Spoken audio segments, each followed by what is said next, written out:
I'm to the point on the jumper where I am going to do the pocket. I've already done one, and for those of you that are doing the master's program and have done level 2, this will be familiar for you. Now, since I'm working this in the round, what I've done is when I was knitting it, I placed a marker at the centers, at that side, and my pocket is going to be 18 stitches on either side of the center. So I have placed those stitches on a holder, and I have needles on the other side, because what I'm going to do first is work the lining. And over here, I've already worked the pocket.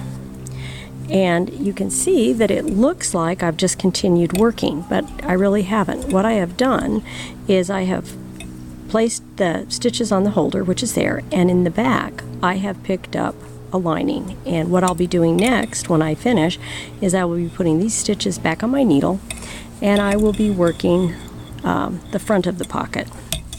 Now, it can be a bit tricky to describe in words where to pick up the stitches for the pocket, which is why I've decided to do a video.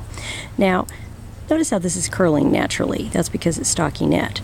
And here's my stitch right there. Where I'm going to be picking up the stitches for the pocket lining is in the head of the purl stitch immediately behind this stitch. So you see how this stitch is coming out of here, and I've got a loop. That is where I'm going to be picking up my stitch.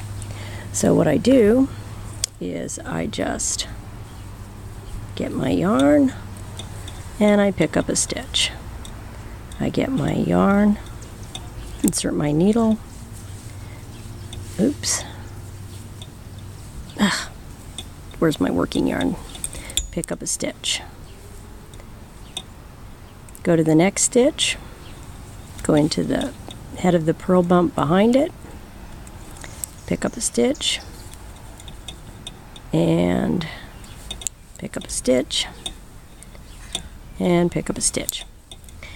And I'm going to continue this all the way across. Now, at this point, this thing looks like a nightmare to work with because I've got 3 balls of yarn and I have all these needles.